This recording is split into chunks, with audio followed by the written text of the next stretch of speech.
Behind this door in Wilmington, Delaware, 285,000 companies share the same address. They have no employees, no products, no office space. They exist only on paper. The building has become symbolic of a system that allows companies to avoid taxes. These aren't just American addresses. Similar buildings exist on tropical islands, in European financial centers, and in Asian city-states.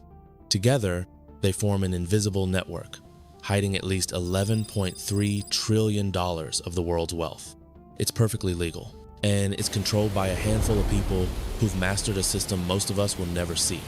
At the center of this web today is the richest person on Earth. Elon Musk is worth over $400 billion, but the way he controls that wealth, through a maze of shell companies, offshore entities, and secretive investment vehicles, reveals something bigger than one man's fortune.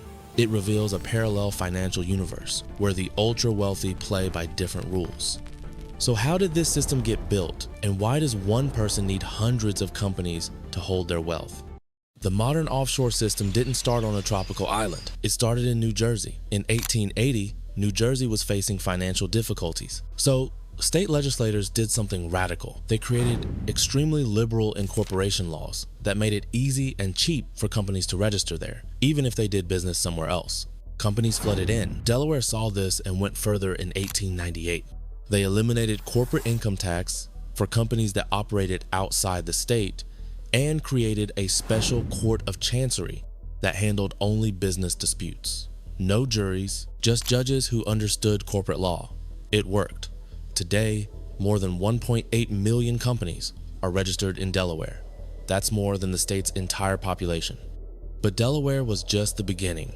In 1929, a British court case changed everything. The ruling established that a company could incorporate in London but avoid British taxes entirely, as long as its mind and management were located elsewhere. This created what experts call the loophole that turned Britain into a tax haven. Britain's crown dependencies, places like the Cayman Islands, Bermuda, and the British Virgin Islands, seized the opportunity. They created financial secrecy laws that made it nearly impossible to trace who owned what. The British Virgin Islands today has about 30,000 residents and over 400,000 registered companies. That's more than 12 companies for every person living there. That's not business, that's hiding. This is a good point in the story to explain how this system actually works. A shell company is simple. It's a legal entity that exists on paper but has no employees, no office, no products. It just holds money. Here's how someone uses it. You create a shell company in the British Virgin Islands. You register it under a nominee director, a local lawyer whose name appears on the paperwork instead of yours. Then you create another shell company in Luxembourg, and that company is owned by the first shell company. You can repeat this process dozens of times, each layer in a different country. Now imagine you're a tax investigator, trying to figure out who owns what. You request information from the British Virgin Islands. They point you to Luxembourg. Luxembourg points you to Singapore. Singapore points you to Delaware. Each jurisdiction protects the secrecy of the next. The offshore system rests on three pillars. First, low or no taxes. Corporate tax rates in tax havens range from 0 to 5%, compared to 21 to 35% in major economies. Second, easy incorporation. You can create a shell company online in under an hour for less than $1,000. No office needed, no employees required, no questions asked. Third, secrecy. No public ownership registries. No requirement to disclose who really benefits. No obligation to share information with other countries. But individuals don't set this up alone. There's an entire industry of enablers. Law firms like Mossack Fonseca, exposed in the Panama Papers, specialized in creating these structures for clients worldwide. Corporate service providers like Appleby, revealed in the Paradise Papers, manage billions in offshore wealth.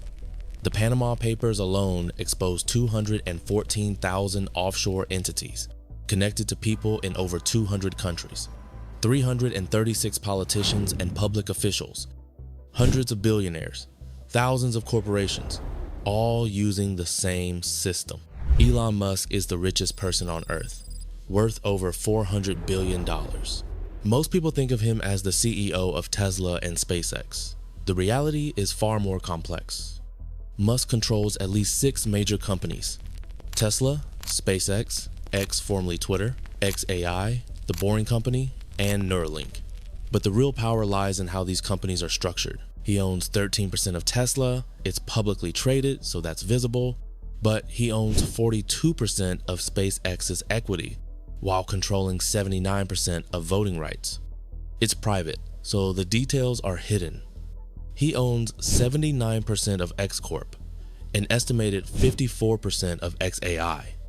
But connecting it all is something most people have never heard of: Evasion LLC, Musk's family office, his private investment vehicle, the center of his financial web. It's completely opaque. When Musk bought Twitter in 2022, he didn't just buy it as Elon Musk. He created 3 new entities in Delaware: X Holdings, X Holdings Corp, and X Corp. Twitter merged into X Corp.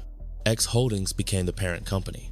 The entire $44 billion acquisition was structured through Delaware corporations. Why Delaware? Delaware offers no corporate income tax for companies operating outside the state, no disclosure of beneficial owners, extremely business-friendly courts, complete financial privacy.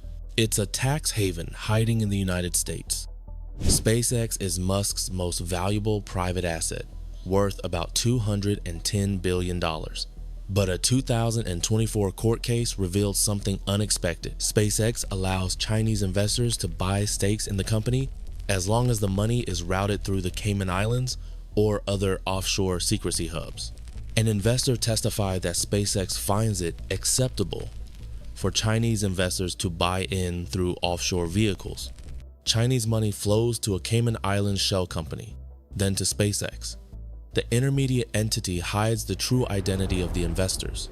SpaceX gets the capital, and no one knows exactly how much Chinese money is in America's premier space company.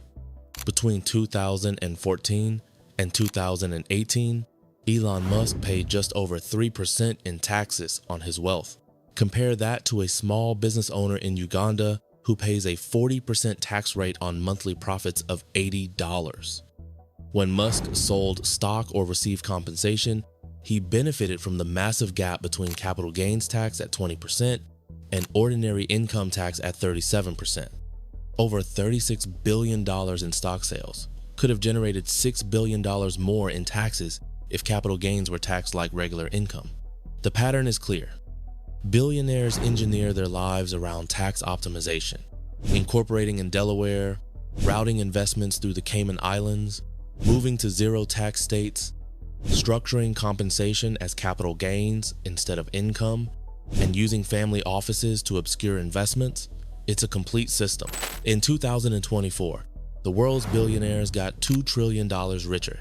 That's about $5.7 billion per day. Meanwhile, 824 million people went to bed hungry every night. Nearly half the world lives in poverty. The bottom 50% of humanity holds just 0.52% of global wealth. The richest 1% own 8,251 times more wealth than someone in the bottom 50%. The 12 richest billionaires own more wealth than the poorest 3.1 billion people combined. But it's not just about money, it's about power. Billionaires are 4,000 times more likely to hold political office than ordinary people.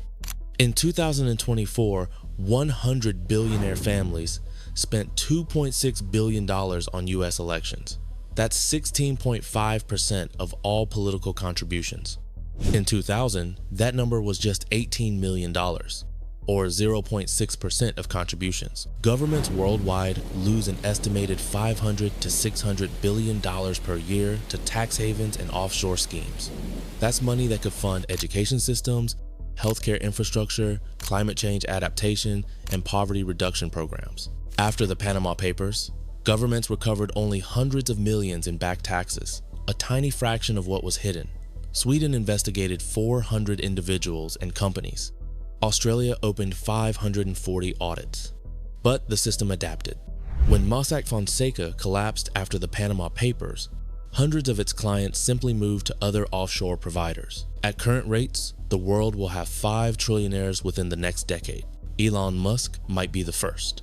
Tesla proposed giving Musk a compensation package that could be worth over $100 billion if the company reaches an 8.5 trillion valuation. That's more than the GDP of all but a handful of countries. The concentration of wealth is accelerating. In 2000, you needed $240 million to join the Forbes 400.